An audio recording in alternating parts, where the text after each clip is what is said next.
All right. Hello, everyone. Welcome back to JJD TV. I'm your host for today, Josh Deming. And today we have a nice little stream going on.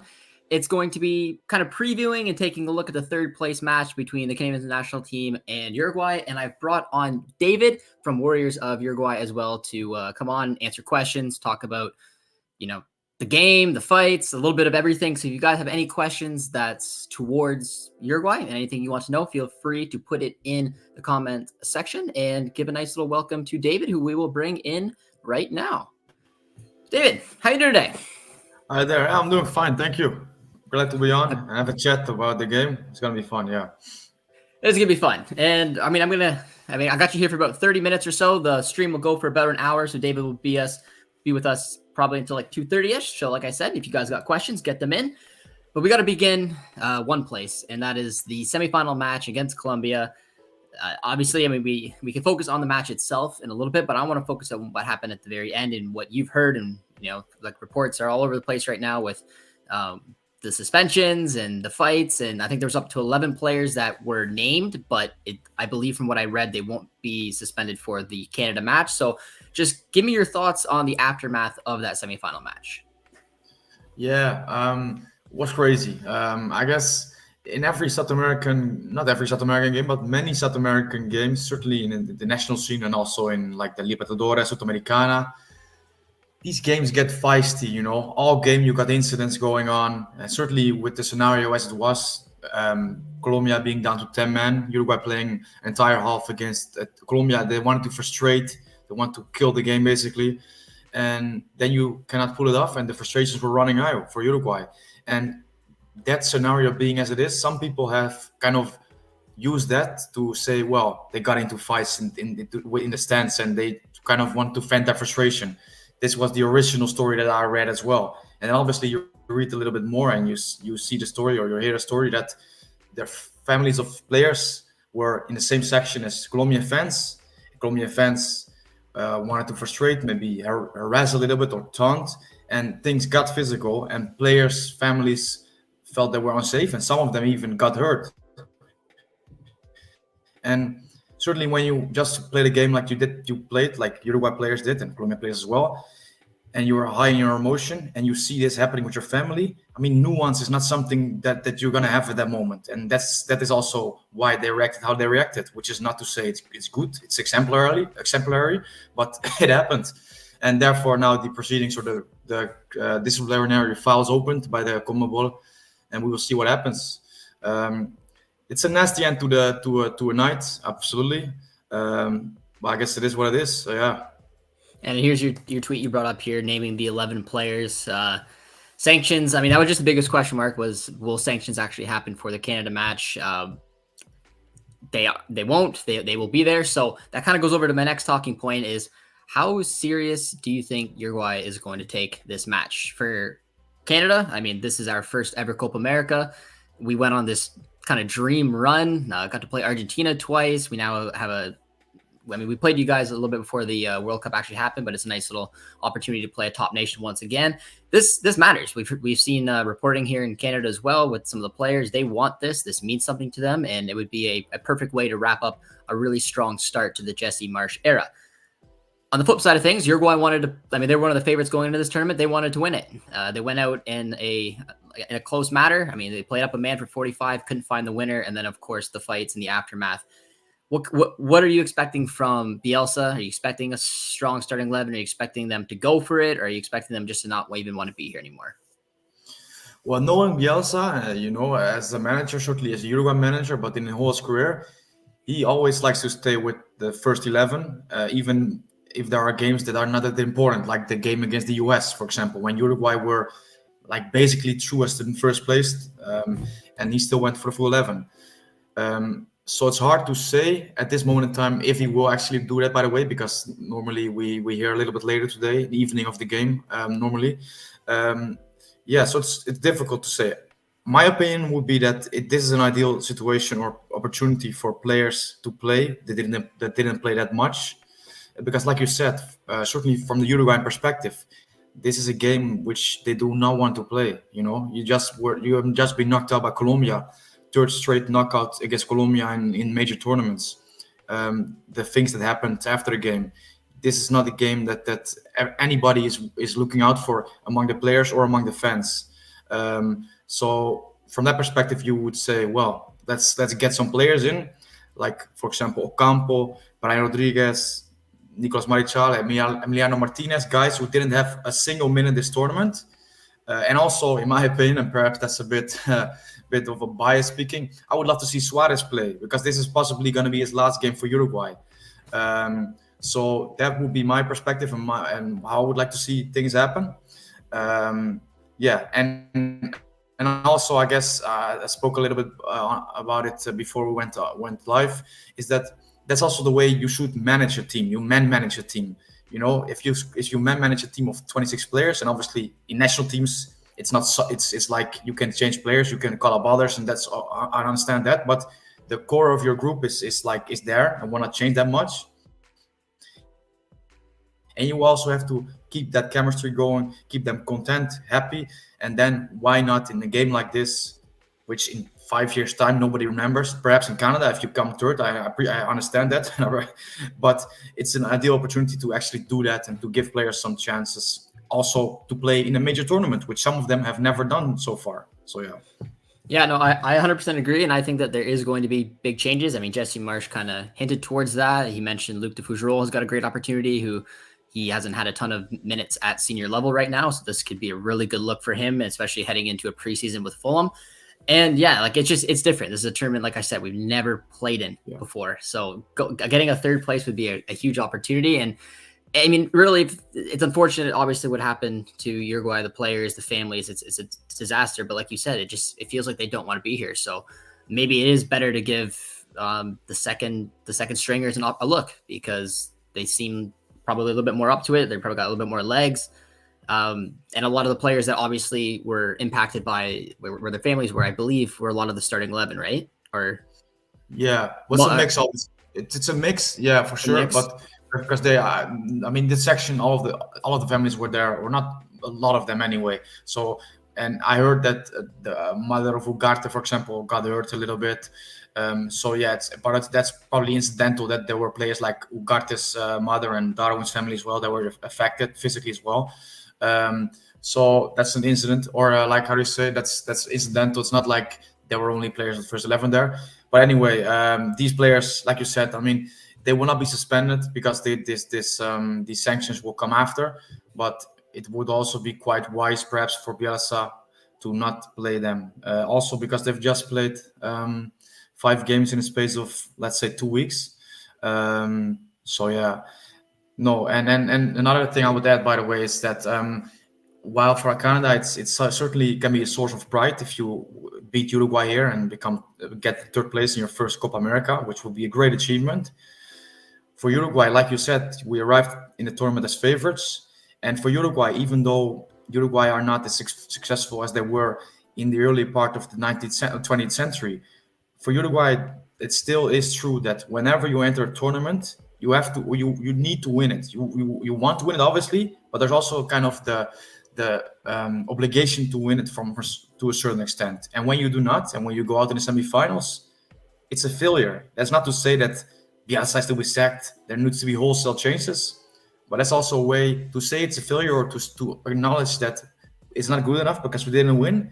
That's also part of keeping standards to high, you know. And that's what Uruguay need to do, because Uruguay are one of the most successful and illustrious national teams around. So yeah. So I'm curious then, in the media, how is Canada perceived? Like you said, I'm assuming going into this match, knowing that Uruguay is up against Canada, even though it's a third place match, even though this isn't what you guys came for, the expectation is to absolutely win. And if they don't win, is it an even worse look for the program if they're not able to get this result? To be honest, so far the coverage about Uruguay Canada has been like non-existent. No, no, because obviously when you play, the game was on Wednesday, so we have the Thursday where it was basically like reporting on all things that happened, and now we are just 2 days further, and the fact that it is quite non-existent or a bit of an afterthought is obviously a reflection of how this game is viewed in Uruguay, also by the media. Yeah, so that's, I guess, yeah. So there's not kind of a a conversation or like a wide cover or extensive coverage on the game, which obviously will be more of the case in the upcoming 24 hours.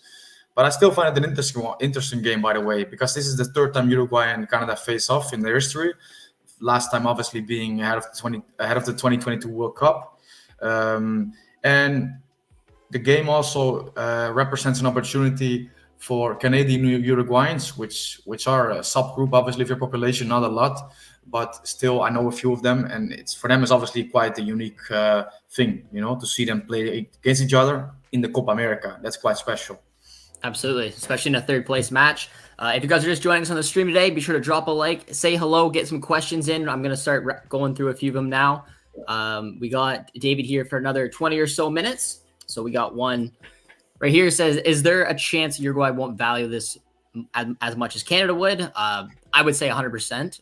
But like David kind of said, the expectation is still to win. And I just find it I find it very interesting because I'm expecting a lot of changes on the Canadian side of things. David kind of said he's expecting some on the Uruguayan side of things. So it's kind of like, what does the second string starting 11s kind of look towards one another?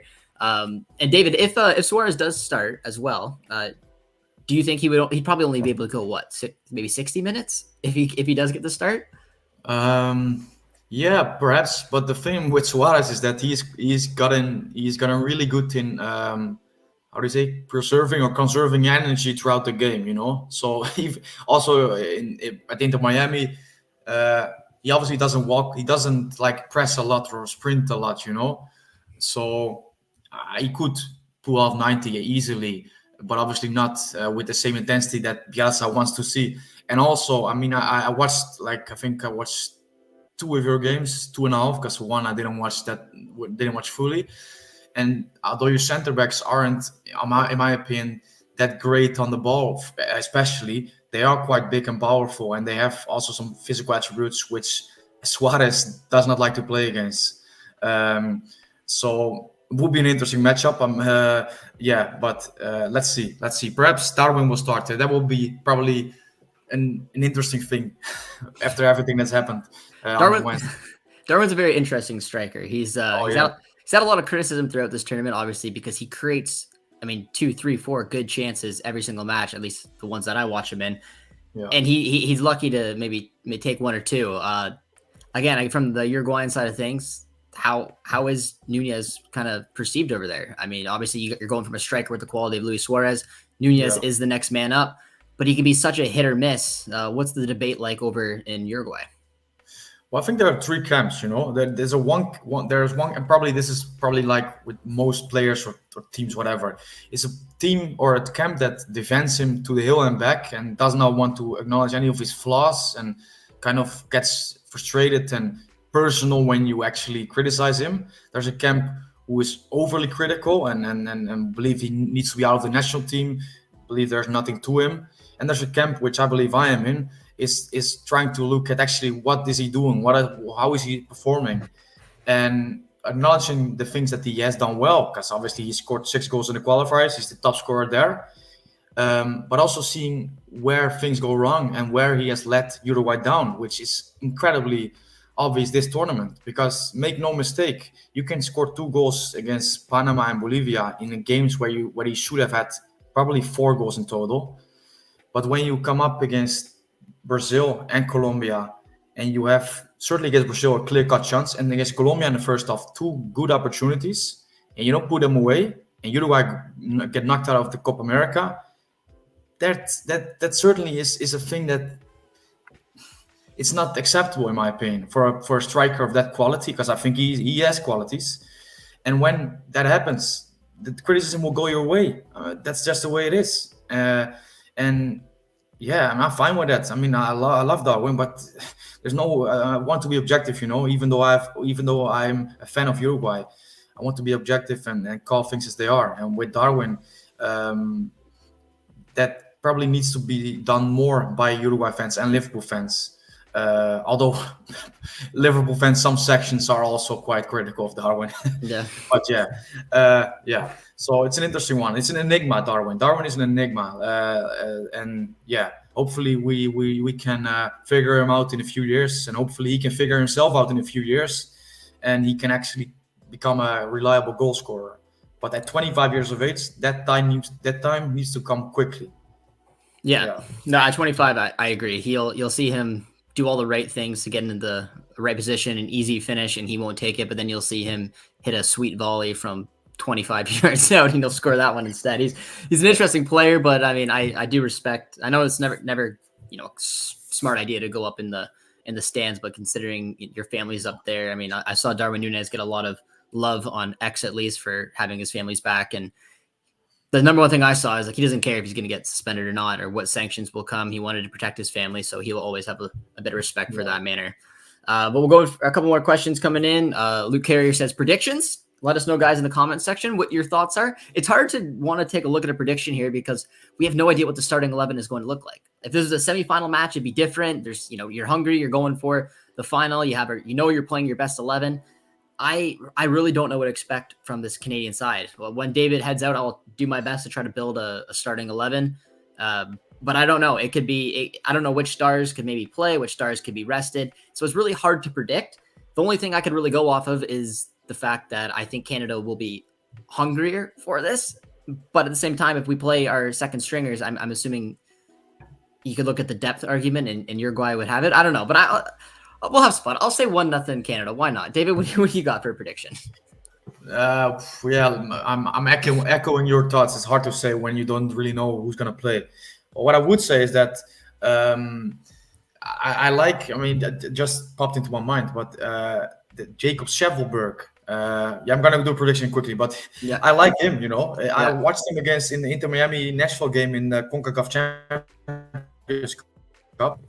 I think that's how you say it, right? Yeah. And he scored 2 goals, I think, in the home leg, I guess it was.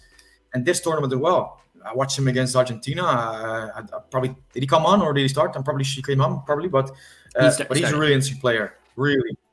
Oh, started. Okay. He's a really interesting player because obviously you have some names that are more recognizable from the European scene, like David and Davis, obviously. And Larin, who with Giovanni Gonzalez, he plays at Mallorca.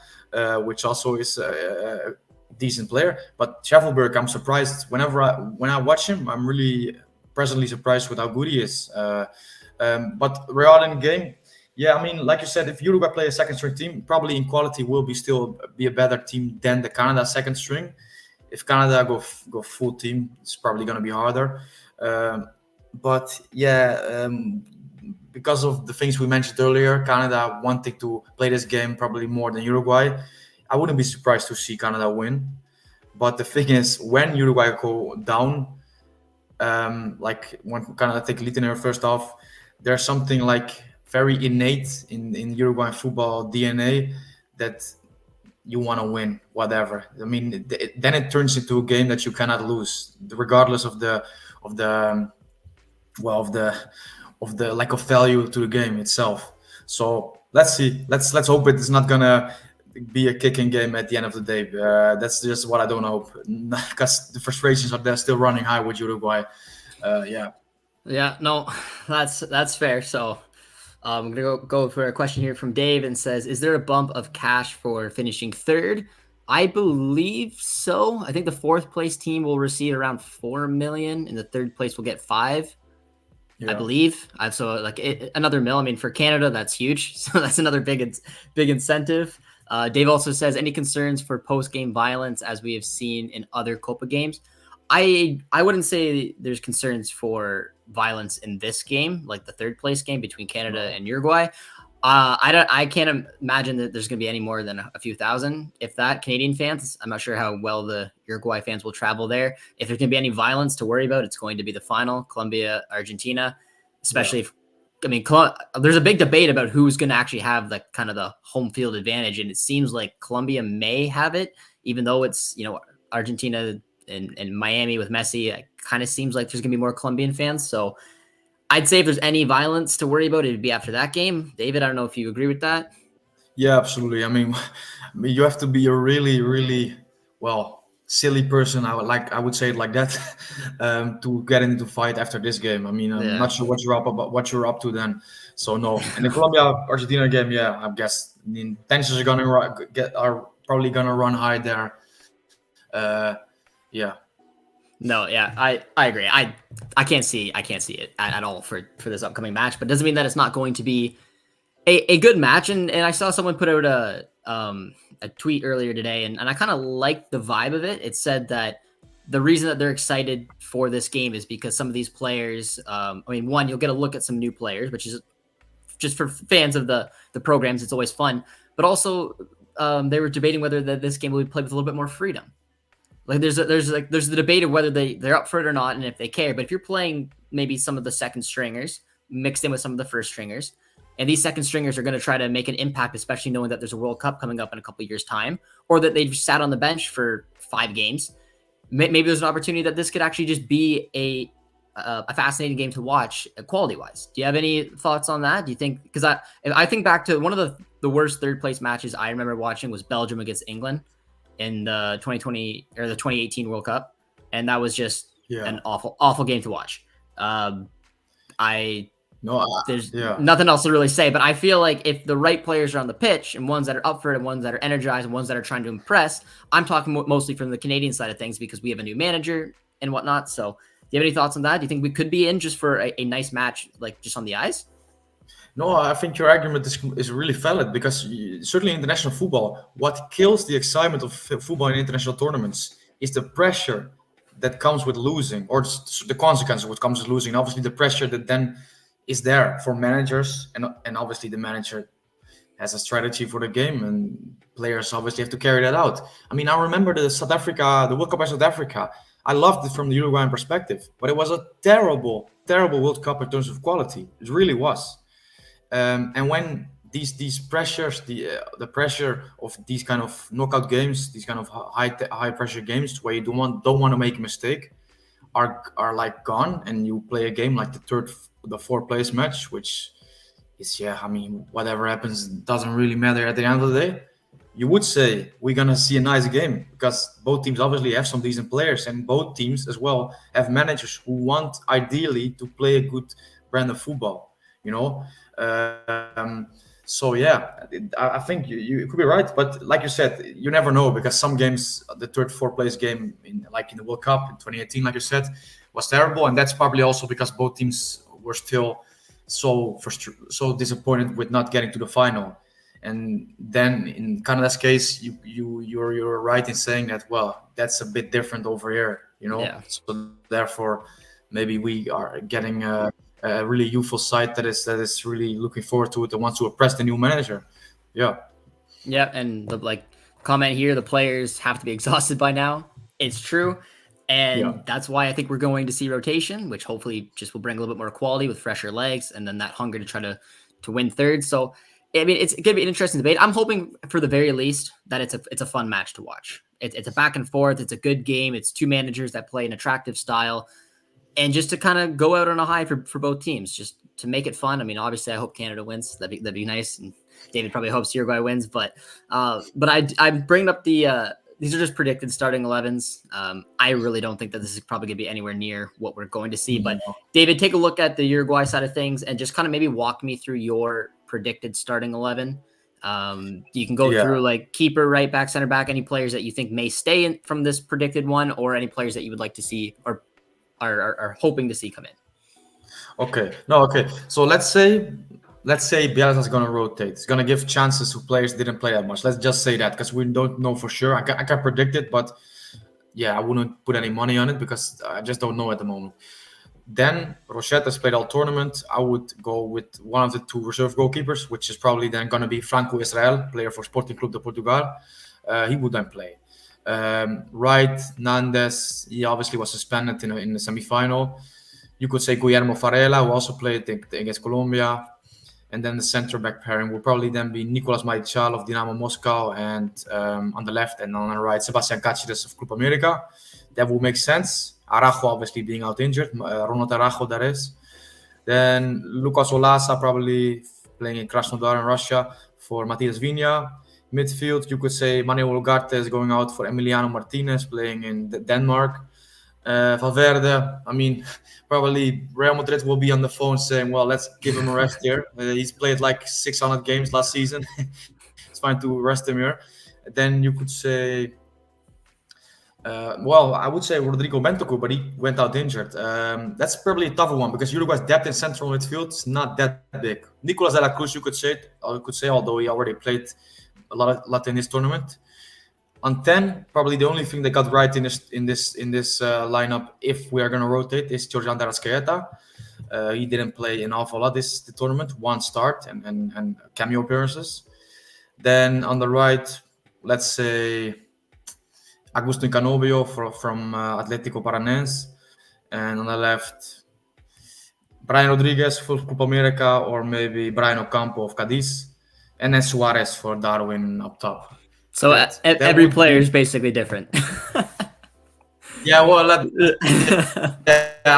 just giving the alternatives here. I mean, these are probably the players that are going to come in. Yeah, obviously, I mean, I'm quite sure it's not going to be exactly like that, obviously, but yeah, I tried to like show the alternatives, and then let's see what happens. Yeah. If you give a percentage, so assuming that starting 11 was almost close to 100% of your full strength, if you had to give a percentage of how many changes that there will be, would you say that there's going to be like, 10% of the best 11, 20%? If you had to if your guess was how much is he really going to rotate? Because, you gave me alternatives for every single one, which tells me that you're thinking it's almost 100% rotation. No, well, no. I did it basically just to give the options or the names. Yep. If we are gonna rotate, but I'm not sure. But if I have to make a guess, which is an educated guess, but not that educated to be honest, because like I said, I don't know exactly at the moment. It would be perhaps 60% of the team. Yeah, 60% of the team, because there are some players in there who obviously they have played as in the starting 11, but they didn't play that much this season. Like Pelistri is a good example, who can obviously start and who probably is one of the ones that is quite up for it still. Because, I mean, you have to take into account the scenario of the player or the situation. Pelistri at United, but on loan to Granada last season. He is looking for a new move. It's a good stage. They had a good tournament. Why not cap it off with another good performance? So yeah, 60% probably is my guess. Let's see. Yeah. That's fair. All right, David, final question before your time is up. It's coming from Dave, and it's any comment from our guest on the Copa reffing throughout the tournament. Any thoughts on that? Were you disappointed with it? Was it kind of expected the way that Copa America refs can sometimes be? Give me your final thoughts. I mean, it's hard to make it a general, you can't speak generally in terms of refereeing, because you will obviously have good referees and bad referees. And you have games which the referee loses control and makes the wrong decision and then tries to compensate all game, which we have seen this tournament for sure. So yeah, I think the referee overall hasn't been that bad, to be honest, but certainly there are calls. There always are calls that you say, what is happening here? But I wouldn't say that the refereeing was really bad or something like this. I think it was okay. The problem is with tournament football, is that whatever the referee is doing or how he's performing, when you're losing, you always are a bit mad about how he did, because you're looking through it. You're looking through a lens which is quite biased. So yeah, I think to cap it off, I think when you look at the refereeing in the Euros, in the semi-final,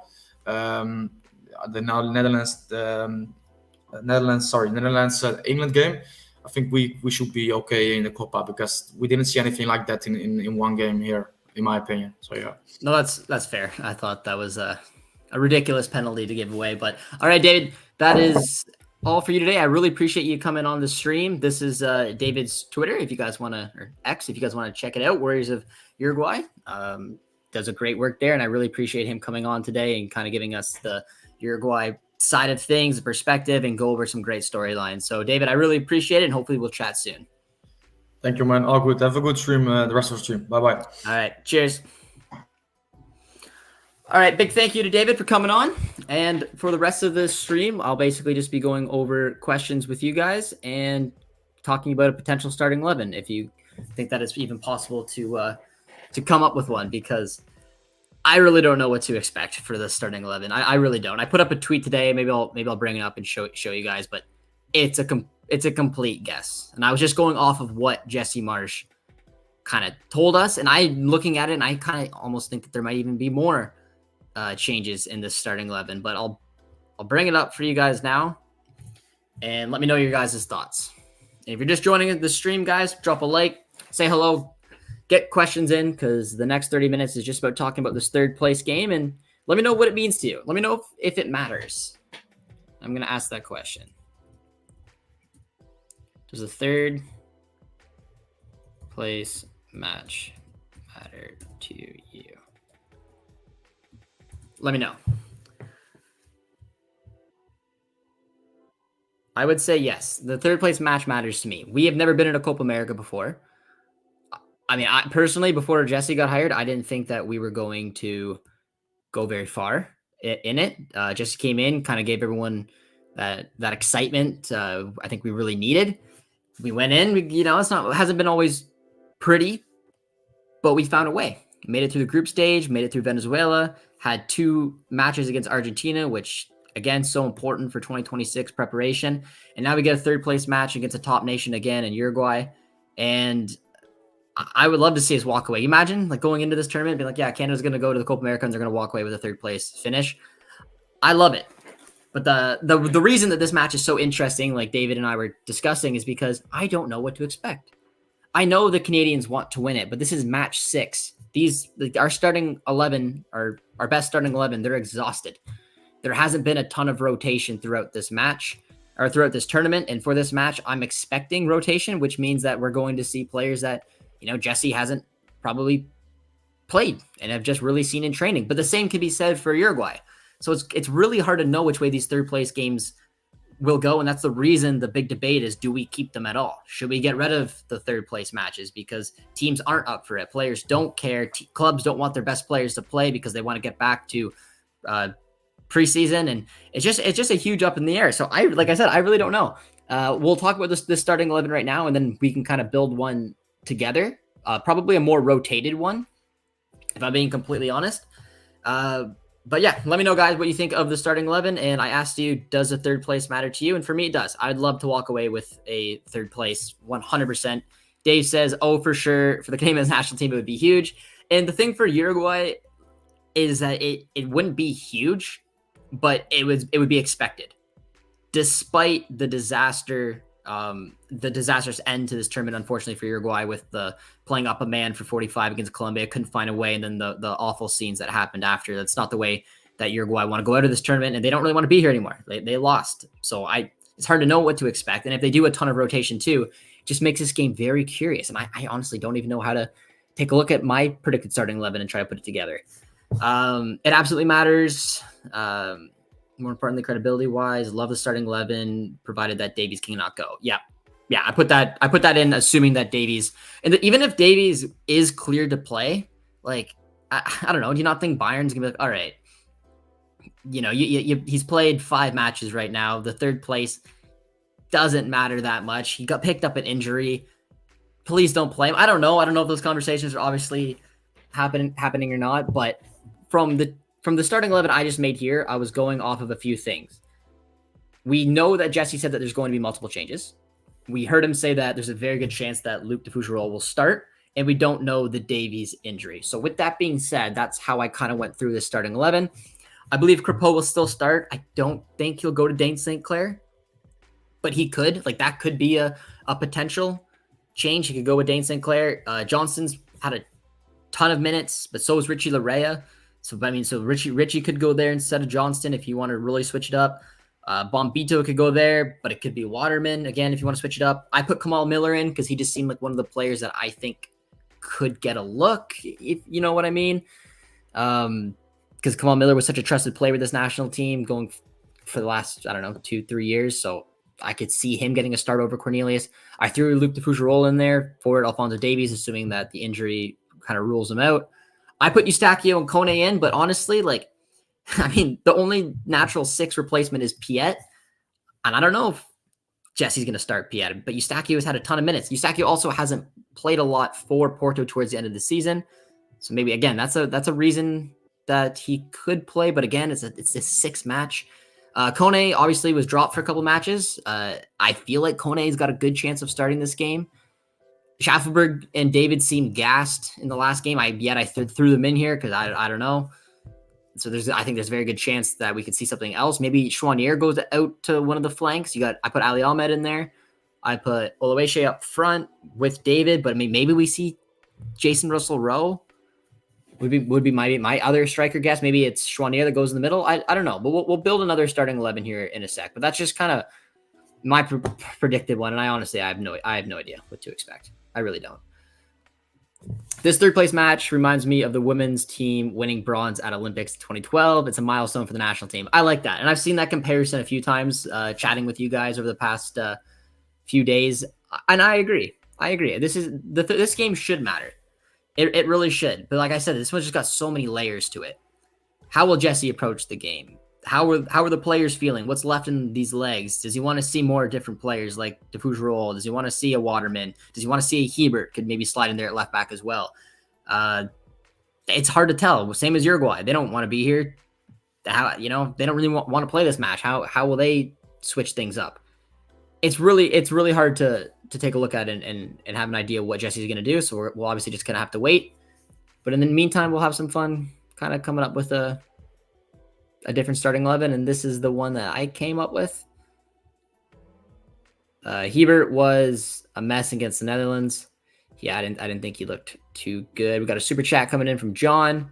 Does the World Cup 2026 structure matter to you? What do you mean, John? I appreciate the super chat.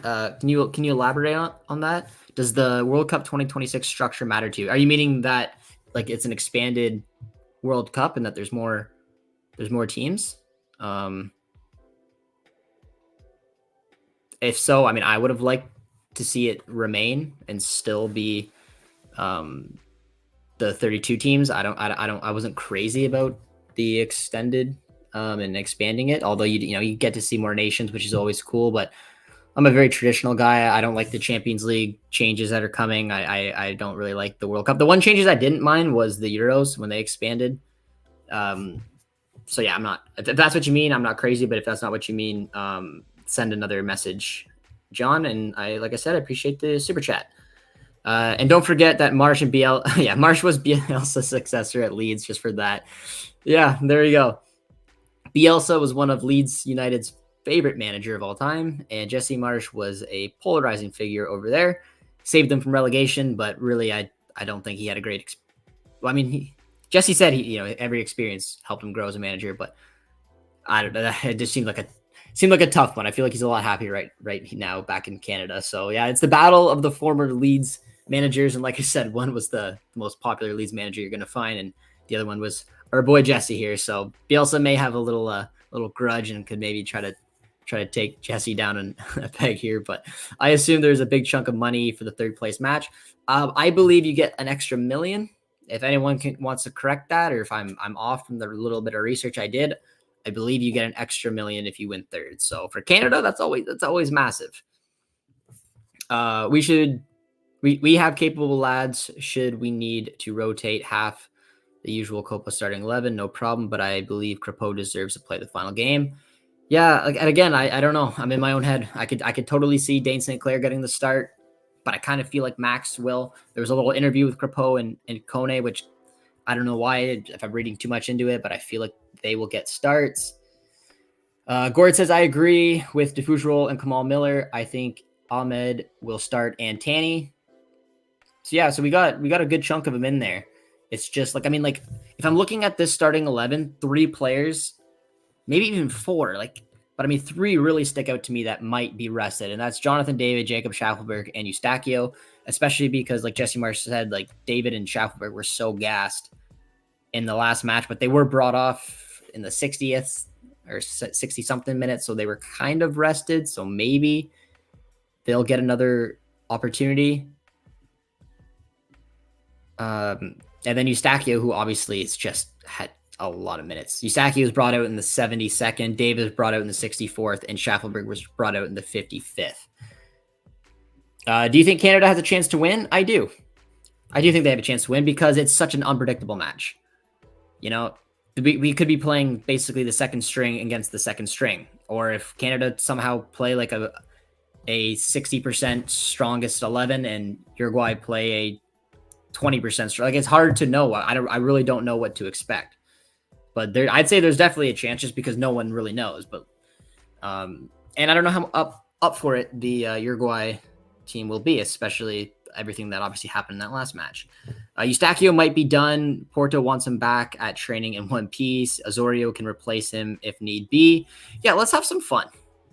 Let's try to build a starting 11, because I'm looking at that one, and like I told you guys, I'm not honestly convinced that that's going to be the starting 11 at all. I was just trying to put something together and make it kind of fun in a way, but I'm looking at it, I'm like, I don't think so. I don't think that's going to be it. So I'll bring up a starting 11, and we can try to play with it a little bit.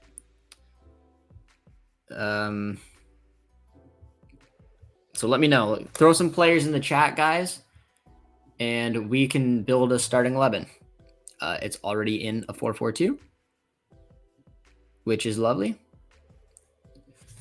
So let me know if you think Crepeau will start, because I do think Crepeau will start. I've like in third place matches in past, I've definitely seen the backup keeper get a start. I don't know. My gut's telling me Crepeau. You guys can let me know if you agree, disagree. But I'm going with Max. Start. What's going on here? All right, Crepeau's in.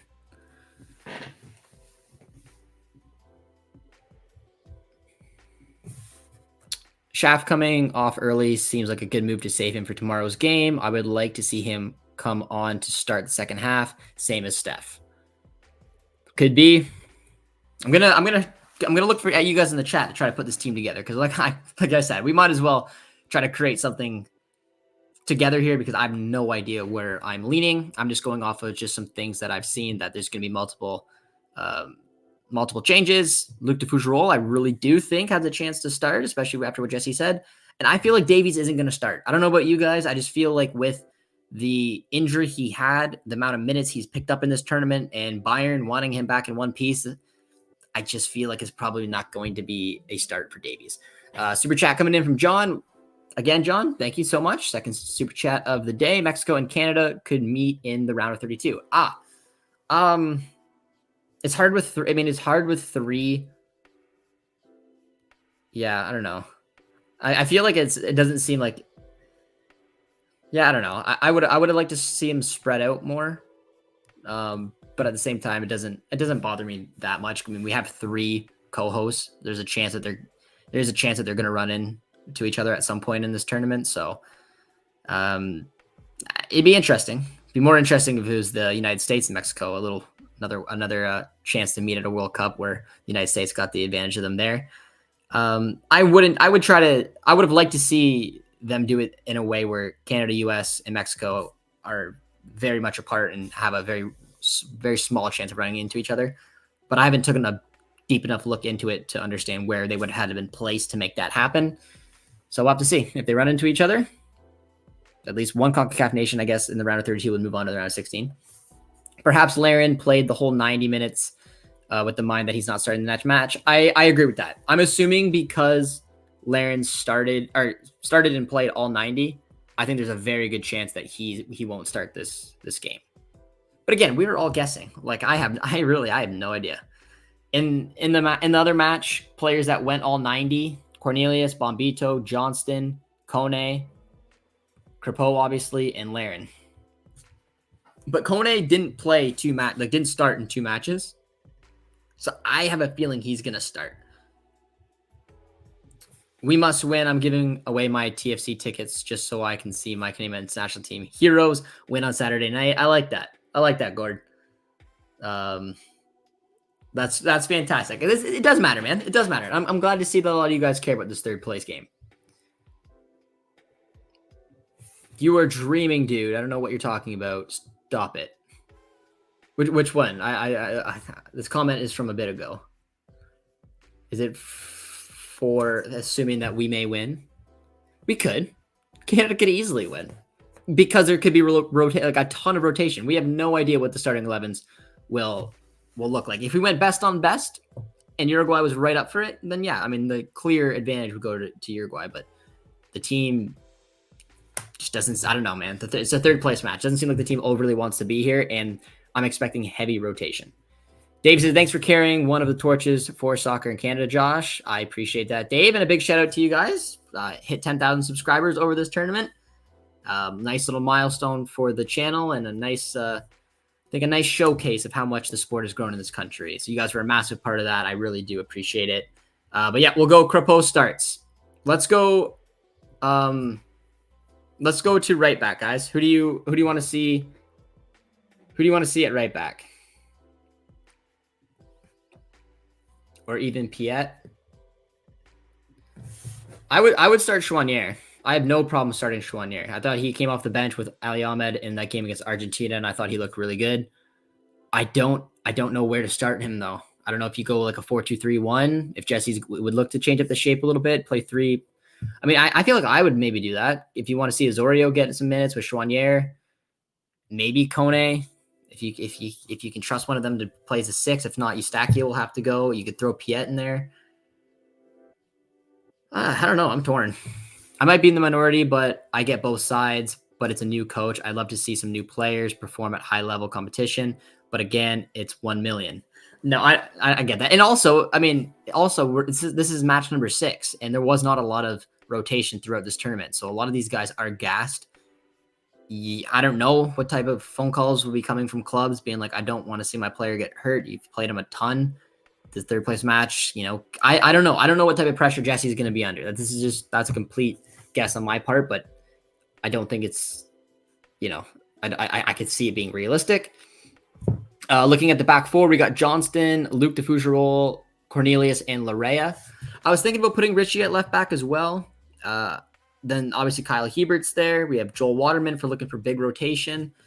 I think Kamal Miller is going to start just because Cornelius has played a lot throughout this tournament, and Kamal Miller's played such a big role with Canada in recent years. I just feel like that's a very like for like where he's going to come in.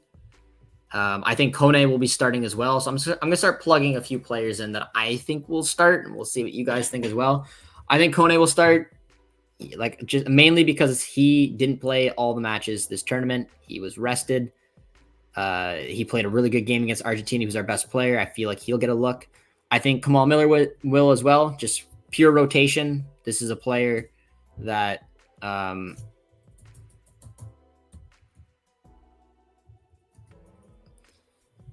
that makes sense. Just it's a like for Derek Cornelius. I feel like DeFougerolles will be in there. I don't know. I feel like Ali Ahmed will be in there. I think he really should be. If you guys think that Chouanier will start, let me know where. Because I'm putting Ahmed down the right. I mean, maybe Chouanier goes in the middle, but then, you know, with no Eustachio, do you have to play Piet? I don't really know. Madrid needs Davies in one piece. Back line of Johnston, Miller, DeFougerolles, and Ali Ahmed. I'd say Ali Ahmed could go left mid. Then maybe that could open up the door for Chouanier. You know what? I kind of like that. Luke DeFougerolles. I don't know if I don't know. I'm torn. We can play with it. I mean, I can always change it. I feel like Johnston should be rested. I feel like I'm gonna put together a team that is very rested, and then we can maybe play with it a little bit. I'm gonna have to remove Ali Ahmed. Can I move him? Oh no, I can't. Well, kind of can.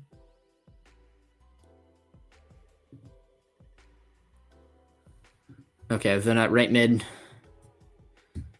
I think we'll put Chouanier. Because that could be a way to get Chouanier on the pitch. I kind of like that. Let me know what you guys think. So Ali goes at left back. We have Kamal Miller, DeFougerolles, Larea, Crepeau. This is a very rotated squad. But I have to put Eustachio in there because otherwise it has to be Piet, and I don't know. Chouanier, and I'm gonna put Schaff in. And then let's talk. And that's a very rotated squad, guys. I don't know.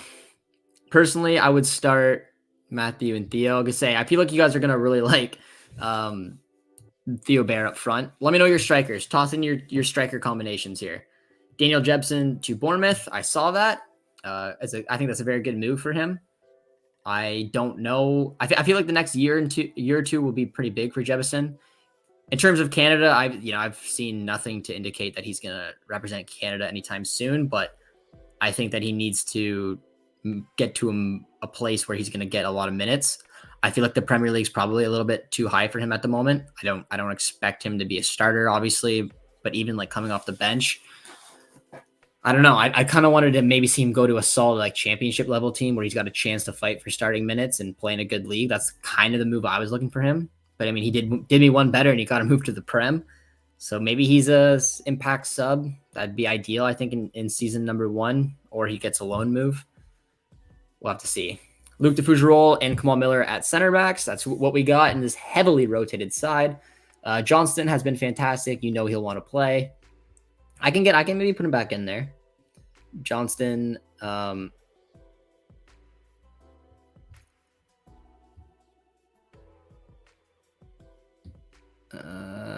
The back line. If the back line is fully rotated, there's a chance the match opens up in the first 20. The striker partnerships. Let's see what you guys have said. We got Tanny and David. I want Bear and Tanny to start. Yeah, I'm gonna say I feel like if we're gonna go with 2 new players, I just think like the same way I kind of thought Kyle Larin and Tanny, their profiles are a little too similar to mesh together. I feel the same way about Bear and Tanny. I think Jason Russell-Rowe and Tanny would complement each other really well. David and Tanny would complement each other really well. Piet is highly underrated. I think he's a great player and needs to start. I like Samuel Piet too, Grant. Don't get me wrong. I had some pushback when I had him even in this roster. I don't know if I trust him in a game like this, though. I'm going to be completely honest. I feel like Piet's at the point of his national team career where he comes off the bench with 20 to go if we're winning. I don't know if I would start him, but there's not really another alternative. It has to be Eustachio, and if it's not Eustachio, you have a very different looking midfield because Piet's the only real 6 we have. I mean, you could play back 3 maybe, and then like have like a Kone Chouanier in there. Another super chat coming in from John. Interesting that USA and Mexico can't meet in the round of 32. Canada could meet both. I think it's disrespectful to Canada. We're all the hosts, right? Yeah, man. I don't know. I mean, I'm surprised that they wouldn't want to do it in a way where the US and Mexico could meet in the round of 32. But I mean, I would take the US or Mexico in a round of 32. If I'm being completely honest, who knows who we could end up playing, and I'd back ourselves to be able to play one of them and do well. I mean, maybe we lose, maybe we don't, but I would always back ourselves for a chance to maybe win it. But like I said, if it was completely up to me, I would have the 3 nations completely spread out through the groups, so there's not a chance that the hosts can meet until much later in the tournament. But I haven't given it too much of a look, so I don't know off the top of my head where or how that would work. But yeah, I don't know. I wouldn't mind it. Round of 32, Mexico, USA. If Canada got one of those 2, I think that'd be fun. CONCACAF knockout tie. And the last one we saw was Mexico and the USA, and obviously that being a huge rivalry. That was an insane game, and that's where bragging rights have kind of come from over the last little bit between those. Even though the US has really taken it to Mexico in the last few years, Mexico arguably was the better team back then, and the USA won. So that was a pretty fun moment, I guess, for CONCACAF. Wouldn't want to be on the losing end of it, though. All right, I think I'm going to fill out this roster. I think I'm going to put in Tanny. And I mean, if we're doing full rotation, I mean, I don't even know if this starting 11 is. I don't know if it's realistic. Like, I don't know, but there we go. This is complete, pretty much rotation. You have. I don't know why it says Tanny's is Nigerian in this, but he's committed to Canada. But we have Crepeau, so we have our starting keeper. It could be Johnston. It could be Larea. It depends on what Jesse wants to do, how fit Alistair is. He's shown that he can play a ton of minutes. So, I mean, it wouldn't surprise me if Johnson gets the start, but again, it could be Richie. Maybe it's Bombito. Maybe he gets another start. Maybe Joel Waterman. Just considering that Jesse said Luke's got a chance of starting. Maybe he does go at center back with Kamal Miller, who I think makes sense. Ali Ahmed at left back if Davies is out. I think, again, makes sense. I'd love to see Chouanier get in here. He can provide coverage in the midfield here as well. You have Kone, who I think is fit enough to probably play again, and he had an excellent match. Makes sense. I don't think, anyway, you don't start Steph, even though he's got so much minutes under his belt in this tournament. I would do it. I would go with him. I'd go with Schafferberg again, give him those 60 minutes, and then he'll probably be dead tired and bring on maybe Liam Miller or somebody else. And then you got Tanny and Jason Russell-Rowe up front I don't think Larin will start. I don't even think David will start either. So if you want to see something different, you could also go with Zorio. Put Tanny as your lone striker. You can have Jonathan Osorio here, which honestly could be realistic if that was Osorio, not Russell Rowe. Or you go with Russell Rowe and Tanny just for a new look. I don't know. I'll leave it as that, and that's kind of the starting 11 we're looking at here. What do you guys think? You think it's realistic? Because I couldn't tell you. I have no idea. David, Russell Rowe, then Bear in the second half. Piet is 2 years past his best games. He's good for experience, defensive positioning late in the game. Gord, I agree. I don't know if I could start him. If I didn't start Piet and I didn't start Eustachio, I feel like you'd almost have to play like a back three and have Kone and Chouanier, maybe even Osorio in there. Like a 3-5-2. You could go Crepeau, Leray at right wing back. You could go Luke de Fougerolles with Bombito or Waterman, Kamal Miller. Ali Ahmed could be left wing back. And then you go Chouanier, Kone, Osorio, and then like Russell Rowe and Oluwase up front. So you could do something like that if Eustachio wasn't like good to go and you didn't want to start Piet. But I don't know. I thought the round of 32 game for Canada is in Vancouver. If so, no way networks CONCACAF would allow US or Mexico to play in a knockout game. Honestly, I have not looked. I haven't looked at it. I haven't brought it up. I haven't looked at it up. I'm going off of memory. I know we get a round of 32 match in Vancouver, and I'm pretty sure we get a round of 16 match in Vancouver as well if we win. But I'm going off of memory, guys. So if anyone actually knows, feel free to put it in the chat. But I'm pretty sure it's the round of 32 game. But and again, I feel like it's only if Canada tops their group. Or no. Yeah, I don't know. I can't remember now. It was so long ago. I did a video on it of the path and where games could be played and how Canada has to do. But I haven't looked at it, so I don't know. What are the chances we could see Tomori or Kolyosho? Tomori is never going to represent Canada. And Kolyosho, I've never felt confident once Italy showed interest. And I still don't feel overly confident that we would get him. But if anything, the chance maybe went from 1% to 5%. Like I feel like Italy could use him. Italy's been tracking him. He's played for Italy at youth level right now. I feel like it's Italy's to lose, and it would have to take a huge swing to switch him. Although I feel like if he doesn't go for Italy, I would like to believe that Canada's probably got the advantage over the U.S. Came to one of our camps, obviously. But I don't know. I would say, Tomori can't represent us. He's never going to. And I really don't think Kolyosho will. I hope I'm wrong, but I don't think he will. How did we dig up Tanny? Where and when did he show up on the radar of Canadian soccer? He was playing in USL and was catching some attention with San Antonio. At least that's when I started noticing him.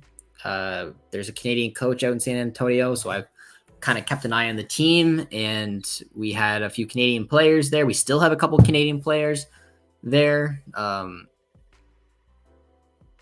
And I don't remember. Like, Canucks abroad have definitely been all over it, but I don't know if I saw something from there. I'm like, hey, that's Tanny. He's on the San Antonio team, but the Canucks abroad were all over it. But I either discovered it because of Canucks Abroad, and they put out a tweet. Maybe I just put 2 and 2 together because on a lot of different, like even right here, a lot of different like starting 11 or Footmob or whatever it may be, they had him as a Nigerian. Even on Transfermarkt, I feel like they had him as a Nigerian and like an American, maybe.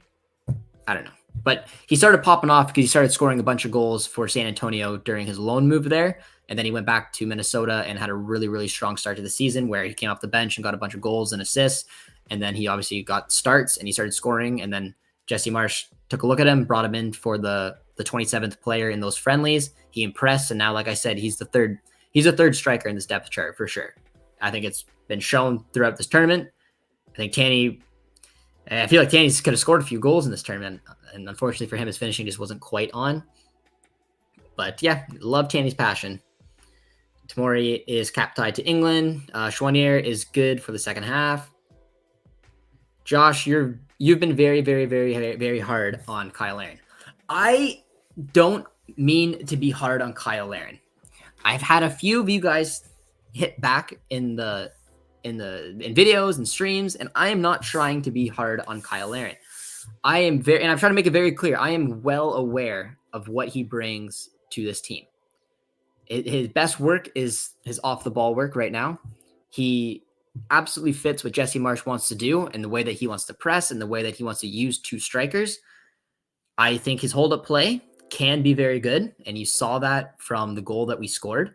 My argument isn't that Kyle Larin has been awful. Get him out of the starting 11. That is not at all ever what I meant. I have worries about his finishing, and I know that there's more to his game than finishing. But he is our all-time program leading goal scorer, and he's had clear-cut opportunities to score in this tournament, and he hasn't taken them. He's also coming off a really poor season in league play, and I just have question marks whether his confidence is there. Doesn't mean that there's not another striker in this pool that can do what Kyle can do. But maybe there's not. Jesse sees them on the day-to-day. He's trained with them. He clearly trusts Kyle Larin. He likes him and Jonathan David together. It's not about Kyle not playing bad. I don't like the fact that he's missed as many opportunities as he does, because I rate Kyle higher than that. I feel like he should put away some of those chances. And the main reason is that I feel like there needed to be rotation. We didn't create a ton of chances. And when we did, we didn't score goals. I just felt like there's certain situations where a change in shape could have benefited this team. I would have liked to see another look at a player. It wasn't about Kyle Larin being bad or not being able to do what I wanted him to do. I respect what Kyle Larin's brought to this team. I've liked his tournament so far. The one criticism I had is his finishing. He's expected to score some more of those chances. And I just wanted to see a rotation. That's it. I'm not saying that Kyle should never start again or he should be out of this team at all, but we've seen him play 7 straight matches under Jesse Marsh, and he hasn't scored, which is a point. But I know that it's more about that. I do. I just felt like there was probably a time where you could have maybe switched something up in the group stage or just had another look at a striker, had a look at a different shape. That was all I'm saying. I didn't mean to be hard on him that way, but I do hold him to a higher standard because he is a good striker when he's on. But let me know what you think. Let me know what your thoughts on Kyle Larin. Give me a rating out of 10 on Larin's tournament. So let's get a look.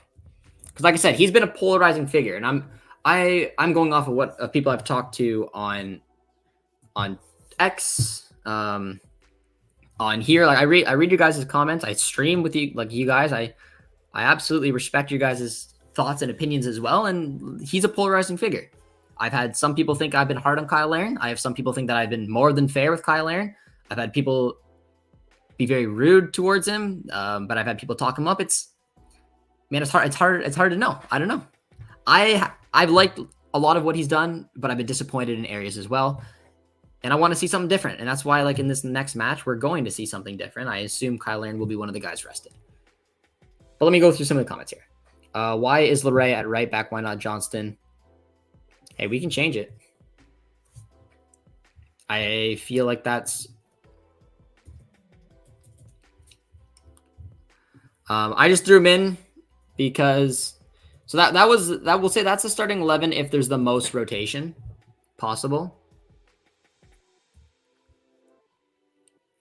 And now I'll put in a team that's with a little less rotation. I don't know. I feel like one of Cornelius or Bombito could start. And I also feel like this could also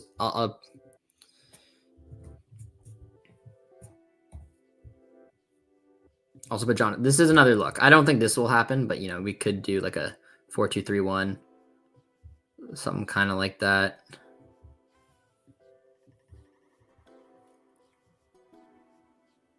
I mean, maybe Davies as well, but I doubt it. I don't know. I can play with it if you guys put in some other suggestions too. I hope Canada wins and can grab that bronze medal. I do as well. Joignier was impressive in the game against Argentina. I don't know about starting him on the wing. Maybe rest Eustachio for him. Actually, I'll do that. I'll show you guys the other starting 11 I had in mind. Ooh, how am I going to do this?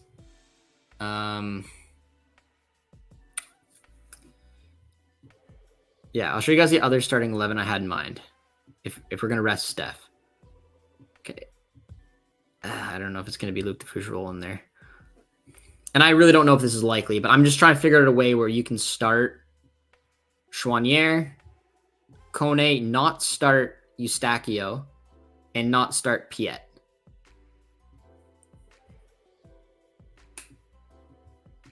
So we would probably have to play two. I mean, Schaffenberg could go up front, and I might leave that. Schaffenberg could play striker. He's done it before at Nashville, but that could also be Russell Rowe. You have your three-man midfield. You don't have like a Eustachio, Piet in the midfield. You have Joignier, Kone, Osorio. Ali Ahmed can play at left wing back. Kamal Miller. You probably won't have Luke the Fougerolles in here. So Eustachio could become Larea, or it could maybe become Waterman or Bombito. Take your pick. I don't know. I can't imagine he's going to... I'm going to put Waterman in. So maybe Johnson goes up, or Larea goes up to right wing back. You have Luke de Fougerolles on the outside right. You got Joel Waterman in the middle. You have Kamal Miller at outside left. Ali Ahmed, your three midfielders, and your two strikers. Again, probably won't happen, but just an idea. Tanny has impressed me. I agree. Marsh switches up a couple players at most, but we may see more subs in the second half. Is Tanny a long-term replacement for Ugbo? I hope not. Just like, I hope Ugbo doesn't. I hope he doesn't walk away from this national team. I hope that this isn't the last that we've seen, but I think it's a really disappointing look for Ugbo to not want to play in this tournament, especially seeing how good we did. Maybe he was annoyed and knew the writing was on the wall that he wasn't going to play. I don't really know. But I think, like I said, I think Tanny's next man up. I think he's striker number 3 in the depth chart. And Ugbo's got a long way to go. That's the other thing. There's A to L in groups. They're in A, B, and D. I'm calling shenanigans. They could have used A, F, G, and L. John, I will take your word for it. I would have done it. I would have done it in a way, like I said, where the 3 hosts would have the most unlikely way of playing each other. It have to be like way later in the tournament for them to do it. I wouldn't do it in a way where they can meet in the round of 32. Like I mentioned, I haven't looked at it, so I'm going off of what you're saying. And again, appreciate the super chat, John. But yeah, I mean, there's 3 CONCACAF nations that play each other all the time. You don't really want them to meet in the round of 32. I'd rather meet someone new. It's the same reason, like in Copa America here in the quarterfinal match, I was hoping we'd play Venezuela instead of Mexico. Not that I thought Venezuela was easier, just because it's a fresh team, a new team to play. That's kind of the fun of these tournaments instead of playing someone who's right in your backyard. David will surpass Larin as Canada's all-time leading goal scorer. I 100% agree. Kyle Larin is our ultimate Canadian hero. I like how he's cut off the passing lanes between the midfield and defense of our opposition. And yes, he's missed opportunities. And I agree with you about rotation, but Jesse doesn't like the lack of depth in the rotation pool. to make a major change like that. And you're right. And that's why we didn't see a major change. But like I said, I don't know what else I can say without, like, I'm not trying to be rude to Kyle Larin at all.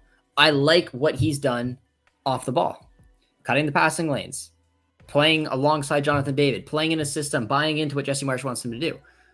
I have no complaints about any of that. At the end of the day, he's missed a ton of opportunities, and that's just not good enough at this level. It's not. And we were almost punished for missing opportunities. It wasn't just Larin. David has not been great this tournament either with his finishing. And it's a worry. It should be a worry. Our strength, a big part of our strength is our strikers. I love that they're able to do stuff off the ball as well. That is huge to this team. So the reason Jesse played them in 7 consecutive matches. But it doesn't mean I can't be disappointed with Kyle Larin's finishing, or in Jonathan David's finishing as well, which they're missing point blank opportunities in a major tournament, and we're lucky that it didn't come back and really bite us in the butt. And that was a part, like, it's part of the criticism around Kyle Larin, and then it's just wanting rotation. But I understood why Jesse Marsh didn't want to do it. 7 weeks on the job, trusting the 11 to 14, 15 players he did. I understand why he didn't make these changes, and probably why he's told himself, you know what, if we make it to the final, I'm going to ride these guys out until they're dead. They're dead tired. Like, I'm going to go with it. But now it's a third place game. I played all my cards. These guys are tired. Now it's probably time we're going to see rotation. But I mean, like, I don't know. If you're looking at a striker, man, you can't not be disappointed with Kyle Larin's finishing throughout this tournament. You can't. And like I said, knowing that it came off the back of a poor season, you have question marks. But it doesn't mean that I think that he had a terrible tournament. I really feel that Larin is more of a CONCACAF striker who will feast on weaker sides in our federation. He is not a non-CONCACAF performer, in my opinion. David would really help himself if he scored in this match. David gave Larin a 7. I would give Larin a 7 too. Like that, like I said, I am aware of what he's brought to this team. He was crucial in the goal that we scored. He's crucial in a lot of the things that this team wants to do, but his finishing, for my standards of how I think that Kyle Larin can play, is not good enough. So there's no way I'd give him any higher than a 7. It'd probably honestly be like a 6.5 to a 7 for me. Mark says Larin gets a 7 out of 10 based on hard work and good defense. That is totally fair. Larin did get a hockey assist on David's goal, but I would say 6. Didn't get a lot of chances, but didn't look like scoring on the chances he did get. I think that's totally fair as well. Is Darwin Nunez banned for the third place game? He is not. None of the suspensions or sanctions will happen for this match. They will come afterwards. So no, like, every player should be available. It's just whether Bielsa goes with a strong starting 11 or he makes a ton of rotation. I have absolutely no idea. If Marsh learned from overplaying Bamford, he will rotate Larin. I think David starts. He's one of the reasons we subbed off Larin, and it could. And again, I'm playing with the starting 11. I think I'm gonna leave it as, if I was gonna put money down on it, what I would kind of expect to see. And that now saying that I'm confused. I don't think we're gonna see Waterman. I think we could see a back four of. I think Johnson's probably got a good chance to play. He's a machine. I don't know about the 2 center backs. I really don't.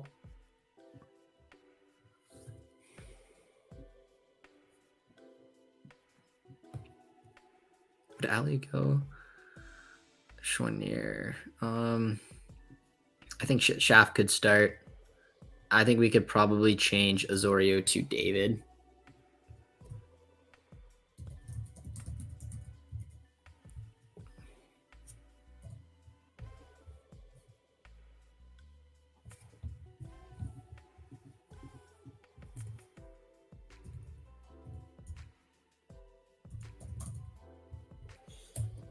What is going on?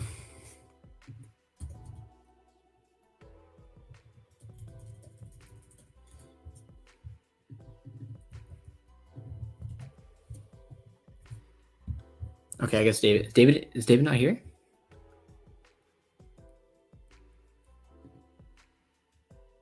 All right, well, JD is not in this team now. I put Osorio back. I don't know why. I don't know why. I don't know why he didn't pop up. But all right, anyways. I like this lineup more. I can't see Shaft starting. He looked so tired at the end of the match. Yeah, and it could be. I feel like Shaft's got a chance to start because he was brought off so early, but at the same time he was tired and he's had a.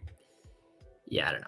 You're absolutely right, Josh. I agree. I think we need to replace Kyle with Tanny on Saturday. I absolutely agree with your assessment. I agree with that comment. I believe Larin's goals are against smaller CONCACAF opposition. Bombito's inexperience showed in this tournament. He'll definitely grow. Yeah, and Bombito had a great tournament considering I didn't know who was going to even start on that right-sided center back position. He was kind of the guy that stood out, but I'm like, are we asking too much of him to come into this team and kind of rise to the occasion? And we saw some really, really good moments from him. Like you said, such a raw talent, such a fast center back, a profile that you really want to have and to grow with. But you saw a ton of mistakes because he hasn't really been in this situation before. And I think getting a move to Europe would be huge for him because right now this is his first professional season really under the Rapids. So he's got a lot of growing to do, but all the tangibles are there, man. Like he could become a solid center back. And if he got a move to Europe and he's been linked to a Liga and a top 5 league, I think that would go a long way.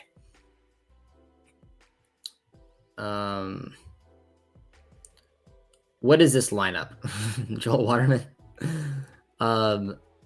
When you're searching for players like Jonathan David, type Canada in the search and you'll find them.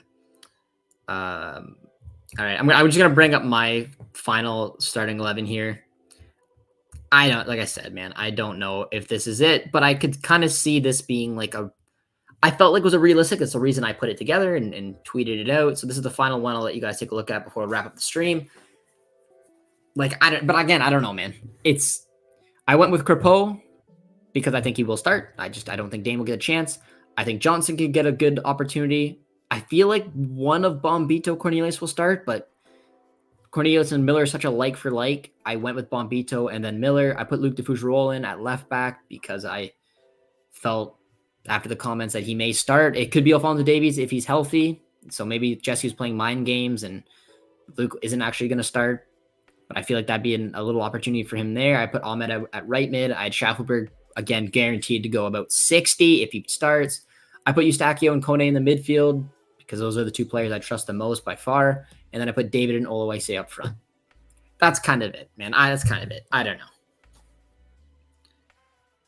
I thought Larea was poor last game, but the pitch was tough. The pitch was not great. Johnston may have been our best player this tourney. I don't know. Johnson was an animal this tournament. I don't know. I'm trying to think of who I would give the best player to. Because he was Schaffelberg is one of the players. Crepeau is one of the players that sticks out. I thought Eustachio had a really good tournament. And then Johnston. So yeah, it'd be. I mean, I probably wouldn't give it. I don't know, man. That's a tough question.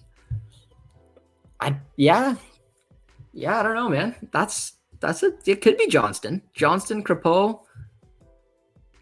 I really loved everything Schaffelberg brought, but I mean, the amount of minutes that Johnston, that's tough, man. That's tough. I don't know who to say who was our best. Last question before we wrap up the stream, guys. Who was our player of the tournament? One name. Because I'm torn. I am torn. I think, like I said, Johnston, Crepeau, Schaff, and Eustachio kind of come to mind for me. Crepeau was incredible, though. David needs to get that Premier League contract signed because this tournament has done him no favors. David to Newcastle, stays tuned. I wouldn't mind that move, man. I wouldn't. Chelsea there's a report coming out today, but there's so many reports, man. I don't know that Chelsea's back interested in them. I don't know if that's true.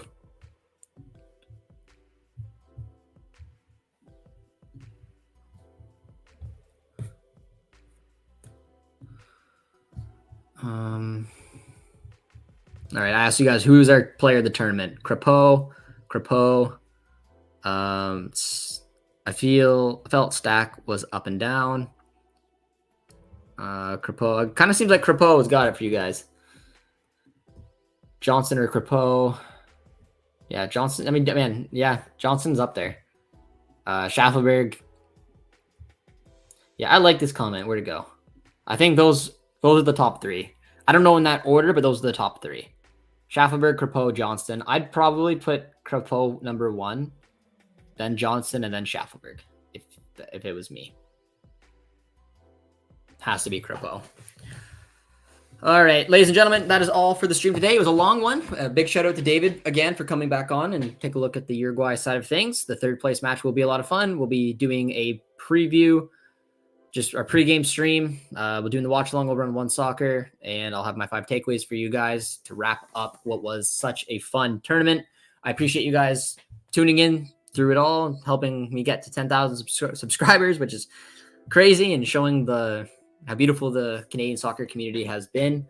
And yeah, on your guys' way out, if you haven't done so yet, drop a like on the stream, drop a sub if you're new around here, and we're going to have a final word from our channel sponsor, BetStamp, the Trivago of sports betting. Exciting news for the channel. I'm thrilled to announce that JJD TV is partnering up with BetStamp and Sign Up Expert. This opens up an incredible opportunity for you to join up with some of my favorite sports books to get the best odds and user offers throughout Copa America. Head over to my dedicated page at signupexpert.com/JJDTV to explore a selection of sports books tailored to your region, each with unique offerings. If you're ready to take your sports betting to the next level throughout this tournament and want to show some love for the channel, I highly recommend you signing up for your next sports book through my Sign Up Expert link. You can easily find it in the description of this video. That's all. All right, guys. Cheers.